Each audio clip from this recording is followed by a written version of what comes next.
Hey guys, Dantix here. Finally, after all these years, we have another true Borderlands title. I'm actually extremely pumped we're getting Borderlands 4 so soon, in 2025. Today at the Game Awards, Randy revealed some brand new gameplay along with some cinematics. We have new Vault Hunters we'll be choosing between... Wait, is that Ava? We have new enemies, returning characters, guns and more, so let's get right into breaking it all down. Immediately we see the iconic Psycho mask being forcibly placed on a Psycho's face, but no regular Psycho. This seems like some kind of robot army. This could be the leader of the army and therefore a big bad we'll have to face in the game. I'm going to try not to get too much into the weeds in terms of speculation because no one except Gearbox actually knows what's going on here. There's some kind of Ripper army on Kairos, as we can see Pandora's moon above it, and it seems to be causing chaos in the environment. So this time it seems like a Ripper army is facing down an army of the Order. Not too sure of the details of it all. Who's this shady fellow? Clearly another antagonist that really doesn't like the Psychos. The armies then clash. What's nice is we see a huge amount of enemy variety which is shown later in gameplay. For example, pause at this moment. We have giant machines of different shapes and sizes on both sides. Lasers zipping past, flying hooded robots, Reaper drones, Psychos of many different types. It's all really exciting. Now, we have a few different locations that we'll no doubt visit as a side note on our journey for the best loot. This seems like a backwater settlement on Kairos. This seems like a Psycho fortress. We also have a mountainous area with snow, and finally some industrial looking building interior. It's entirely possible the whole game takes place on Kairos, which will be a change of pace from Borderlands 3, which had us flying all over the place or stuck on Pandora. Speaking of all over the place, check out the first Psychobot enemy we get to look at. This one no doubt comes at you with his mad breakdancing skills. You'll notice that his legs have been removed and placed on his body to make the whole process, I guess, easier somehow. He's also within the Psycho Fortress we saw before. There's another outdoor area and another seemingly merc enemy having a good relaxing sit outside. Must smell amazing considering the sewage pipe is right there. Another indoor area and we get another bot enemy. This one's seemingly solar powered based on his head. Either that or it's some kind of mad synthesizer, which would be appropriate since besides Wonderlands, the Borderlands franchise has had some bangers. This is a good look at a populated settlement with some kind of altar. Now, there are a few things going on here. First, it seems the new planet has a lot more populated cities than Pandora does. We also have another enemy, a Psychobot as well, because come on, as if that's fully human. Now, here's what we've been waiting for, a good look at our 4 new Vault Hunters. It's hard to speculate from such a short look, but starting from the left, we have our generalist soldier type Vault Hunter. He has a grappling hook line on his left arm, and that's all we can really see right now. Next is clearly a siren based on the tattoo, so yes, we're getting a siren. However, a lot of people on Reddit are speculating that this is Ava. Those who know me know I absolutely hate Ava.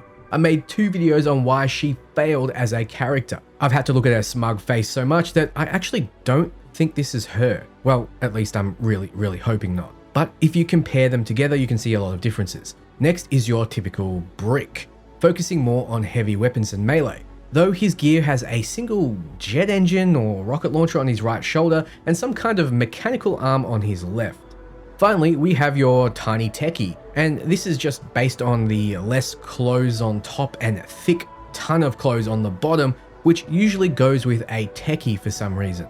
Plus, she's got the glasses and you need those to be smart apparently. We see the Brick Hero landing, which lends more evidence to his melee or brawler focus, and him pulling out a big ass gun, which, yeah, I think I'm on the money. Then we see the techie with her techie looking gun and a better angle on all her gadgets attached to her outfit. I think I'm 3 for 4 right now. Then we get a look at the soldier guy. I'm doing some kind of a laser sword attack. Wait, I'm not wrong yet. I mean, he could be more like Zero melee or ultra range focus. Damn, I think I'm wrong. Okay, 3 for 4 at least. He has some kind of heads up display that works well for a sniper ability. Also, get a load of these walking speakers back here. Now we get a look at the first person perspective. We are loading a very detailed gun against an equally detailed enemy. This looks really badass, and they're leaning into the bot theme with General Grievous here. He has some kind of shockwave attack that knocks you back in the sort of arena you're in. I also see grass at the top there. A quick look at the siren firing some kind of beam weapon with her glowing pink tattoos ready to go.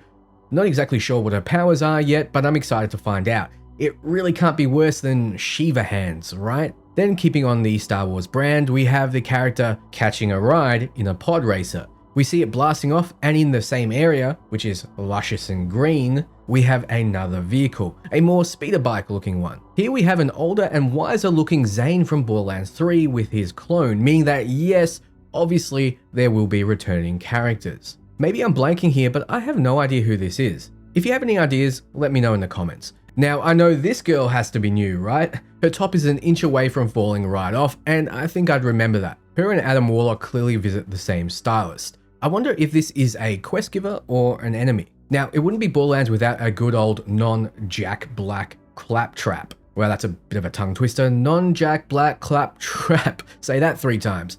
And of course, it wouldn't be Borderlands without loot. Loot everywhere. If you remember from the Borderlands 3 reveal, it was all about how many millions of types of guns there are. Well, we haven't seen any marketing like that yet, but we can expect a game to be filled with loot and, of course, explosions in order to receive said loot. So it's confirmed this planet is a lot more lush than Pandora, and I can't wait to visit, but why have you left the techie out of this shot? Is she too short, or is something else going on here? Now we're back at the altar, and this is one detailed looking pistol.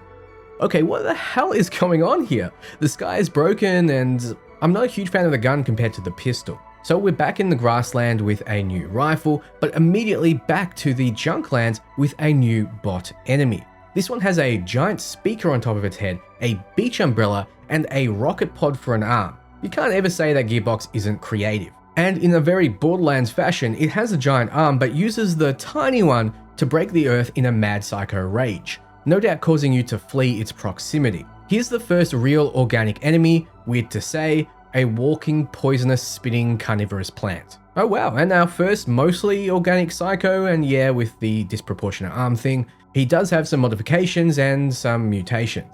These enemies seem to be blasting square beams of light at you, but they seem organic. All I know is they're part of the Order. Oh wow, it's the organic spree now after nothing but robots. This is a new kind of beast you'll have to contend with. No doubt with those claws and teeth, he'll sit back and snipe you, right? Here's what has to be at least a mini-boss. A dude with a mechanical claw arm that actually isn't replacing his real arm, which is strange to see in Borderlands. He also has 2 laser swords, and interestingly, his skin and hair color and the nose ring are exactly the same as our first Vault Hunter, who also has laser swords and that nose ring. Is this the big daddy you gotta rebel against? It does say break free right after it, but then we get pushed into first person with the Brick Vault Hunter, and he uses the laser arm thing to get up onto the high ground. We see the same square-like enemies firing at us, so we're not only fighting the bots from the left side of the clash at the start of the trailer, but also the enemies from the right side as well. As you'd expect, we seem to be right in the middle of the conflict.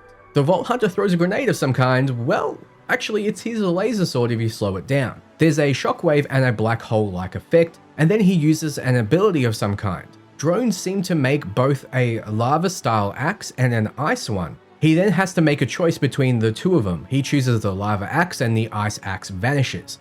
So you'll get to choose the elemental effect that's best for you in the moment. He then throws the axe. Speaking of the moment, here's the beautiful Borderlands 4 logo. Then we see an uber bad guy at what seems to be a vault entrance. I wonder what's happening. I guess we have to wait until 2025.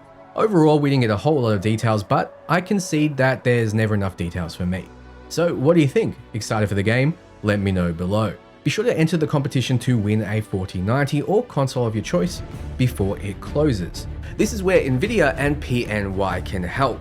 This level of detail is achieved with my new Nvidia PNY GeForce RTX 4090. PNY have a history of providing quiet, compact, and frankly unique cards with powerful features, like their new Velocity X overclocking software, which unlocks your true gaming potential. With the software, this handy real-time monitoring tool, and fan control, you'll always be getting peak performance out of your hardware. Plus, if you have the flagship Nvidia features like true ray tracing and DLSS frame generation, which I personally can't live without, you'll be getting the highest resolutions, the best lighting, and the most frames. So thank you PNY for sponsoring this video and making my experience buttery smooth. Thanks for watching, and until next time, ciao friends.